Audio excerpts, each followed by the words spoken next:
ମଥୁସେଲଙ୍କ ଜନ୍ମ ଉତ୍ତାରେ ହନକ 300 ବର୍ଷ ପର୍ଯ୍ୟନ୍ତ ପରମେଶ୍ୱରଙ୍କ ସହିତ ଗମନାଗମନ କଲେ। ପୁଣି ସେ ଆହୁରି ପୁତ୍ର କନ୍ୟାମାନଙ୍କୁ ଜାତ କଲେ। ଆମେ ଏହି ବାକ୍ୟ ଆଦି ପୁସ୍ତକ 5:22 ପଦରେ ଆମେ ଦେଖୁ। ଆହୁରି ମଧ୍ୟ ଆମେ ଦେଖୁ ହନକଙ୍କ ବିଷୟରେ 23 ପଦରେ ହନକଙ୍କର ବୟସ ସର୍ବସୁଦ୍ଧା 365 ବର୍ଷ ଥିଲା। ହନକ ପରମେଶ୍ୱରଙ୍କ ସହିତ ଗମନାଗମନ କଲେ ଆଉ ସେ ଅନ୍ତର୍ହିତ ହେଲେ, ଯେହେତୁ ପରମେଶ୍ୱର ତାହାଙ୍କୁ ଗ୍ରହଣ କଲେ। ଏଇ ଯେଉଁ ବାକ୍ୟରେ ଆମେ ଦେଖୁ ହନକଙ୍କର ସତ୍ୟତା ବିଷୟ। ହନକ କେତେ ବର୍ଷ ଏହି ପୃଥିବୀରେ ବଞ୍ଚିଥିଲେ ସେ ବିଷୟ ଆମେ ଦେଖୁ ଯେ 365 ବର୍ଷ ପର୍ଯ୍ୟନ୍ତ ବଞ୍ଚି ସେ ମୃତ୍ୟୁବରଣ କଲେ ନାହିଁ। ସେ ମୃତ୍ୟୁର ସ୍ୱାଦ ଆସ୍ୱାଦନ କଲେ ନାହିଁ ବା ସେ ମୃତ୍ୟୁବରଣ ନ କରି ସେ ଅନ୍ତର୍ହିତ ହେଲେ। ଆମେ ପ୍ରଭୁଙ୍କର ବାକ୍ୟରେ ଆମେ ଜାଣୁ ଯେ ହନକ ଏବଂ ଏଲିୟ ଏ ଦୁଇ ଜଣ ସେମାନେ ମୃତ୍ୟୁକୁ ଆସ୍ୱାଦନ ନ କରି ବା ମୃତ୍ୟୁ ବରଣ ନ କରି ସେମାନେ ପ୍ରଭୁଙ୍କ ନିକଟକୁ ଅନ୍ତର୍ହିତ ହୋଇଛନ୍ତି। ଏହି ସତ୍ୟତା ଆମେ ଜାଣୁ। କିନ୍ତୁ ହନକଙ୍କ ବିଷୟରେ ଆମେ ଦେଖୁ ଯେ ଏହି ପୃଥିବୀରେ ହନକ ମାତ୍ର 300 ବର୍ଷ ପ୍ରଭୁଙ୍କର ସହିତ ଗମନାଗମନ କଲେ।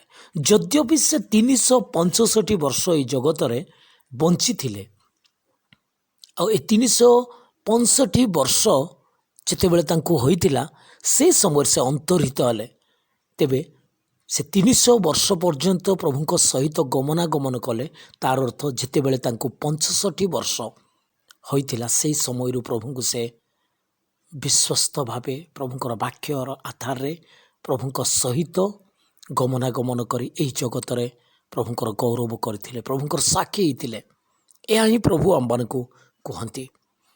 ଆଜି ଆମମାନଙ୍କ ଜୀବନରେ ଯଦି ପ୍ରଶ୍ନ ପଚାରିବା, ଆମମାନଙ୍କର ପ୍ରଭୁଙ୍କର ସହିତ କେଉଁ ଦିନରୁ ଆମେ ଗମନାଗମନ କରିବା ଆରମ୍ଭ କଲୁ?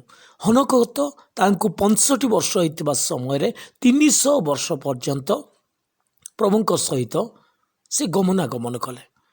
ତେବେ ଆମମାନଙ୍କର ମଧ୍ୟ ସେ ଆତ୍ମିକ ଯାତ୍ରା କେତେବେଳେ ଆରମ୍ଭ ହୋଇଛି? ହଁ ପ୍ରିୟମାନେ, ଆମମାନେ ଯେତେବେଳେ ପ୍ରଭୁ ଯୀଶୁଖ୍ରୀଷ୍ଟଙ୍କର ପରିଚୟ ପାଇଲୁ, ପ୍ରଭୁ ଯୀଶୁଖ୍ରୀଷ୍ଟଙ୍କୁ ବିଶ୍ୱାସ କଲୁ ନିଜର ବ୍ୟକ୍ତିଗତ ତ୍ରାଣକର୍ତ୍ତା ବୋଲି, ପ୍ରଭୁ ଯୀଶୁଖ୍ରୀଷ୍ଟ ମୋର ପାପ ନିମନ୍ତେ କାଲବରୀ କ୍ରୁଶ ଉପରେ ରକ୍ତ ଝରାଇଲେ, ହତ ହେଲେ, ଜୀବନ ଦେଇଦେଲେ।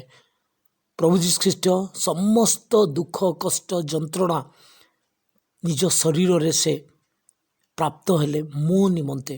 ମୁଁ ଦଣ୍ଡ ପାଇବାର ଥିଲା ମୋର ପାପ ପାଇଁ, ମୋତେ ଝୁଲିବାର ଥିଲା କ୍ରୁଶରେ, ମୋତେ ମରିବାର ଥିଲା କ୍ରୁଶରେ। କିନ୍ତୁ ସେ ସବୁ ପ୍ରଭୁ ଯୀଶୁଖ୍ରୀଷ୍ଟ ନିଜ ଉପରେ ନେଇଗଲେ। ଗୋଟେ ପାପୀ ମନୁଷ୍ୟର ଦଣ୍ଡକୁ, ପାପୀ ମନୁଷ୍ୟର ସେ ସବୁ ନିଜ ଉପରେ ନେଇ ସେ ମୃତ୍ୟୁବରଣ କଲେ। ଆଉ ମୃତ୍ୟୁବରଣ କରି ତୃତୀୟ ଦିନ ମୃତ୍ୟୁକୁ ଜୟ କରି ଉଠିଲେ। ଜୀବିତ ପରମେଶ୍ୱର ସେ। ଆଉ ସମସ୍ତଙ୍କୁ ସେ ଦେଖାହେଲେ ଆଉ କହିଲେ, ଦେଖ ମୁଁ ମୃତ୍ୟୁଞ୍ଜୟ, ମୃତ୍ୟୁକୁ ଜୟ କରି ଉଠିଛି, ମୁଁ ଯାଉଛି ସ୍ୱର୍ଗକୁ, ମୋତେ ବିଶ୍ୱାସ କର, ତୁମର ପାପ କ୍ଷମା ହେବ, ଶାନ୍ତି ମିଳିବ, ଆଉ ମୁଁ ଯାଉଛି ଦିନେ ଫେରି ଆସିବି କହି ସେ ସ୍ୱର୍ଗାରୋହଣ କରି ଆଜି ଆମ ସମସ୍ତଙ୍କୁ ଦେଖୁଛନ୍ତି, ଜାଣୁଛନ୍ତି, ଆଉ ସେ ଅନେଇଛନ୍ତି। ତାଙ୍କୁ ପ୍ରଭୁ ବୋଲି ଆମେ ବିଶ୍ୱାସ କରି ସେଇ ପ୍ରଭୁଙ୍କ ସହିତ ଗମନାଗମନ ଏ ଜଗତରେ କରିବା ପାଇଁ ସେ ଚାହାନ୍ତି।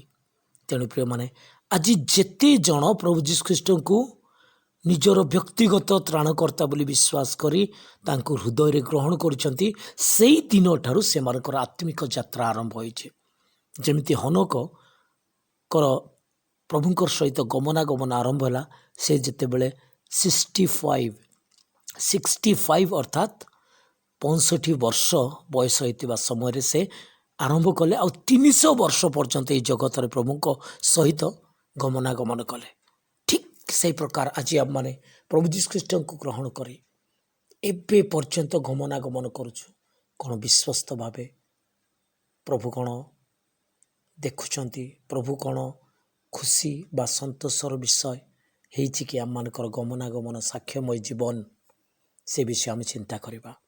ଆମେ ନିଜ ନିଜକୁ ପ୍ରସ୍ତୁତ କରିବା ପ୍ରଭୁଙ୍କ ସହିତ ଗମନାଗମନ କରିବା ପାଇଁ, ପ୍ରଭୁଙ୍କର ସହିତ ସବୁବେଳେ ଓତପ୍ରୋତ ଭାବେ ଯୋଡ଼ି ହୋଇ ରହିବା ପାଇଁ ପ୍ରଭୁ ଆମମାନଙ୍କୁ ସାହାଯ୍ୟ କରନ୍ତୁ।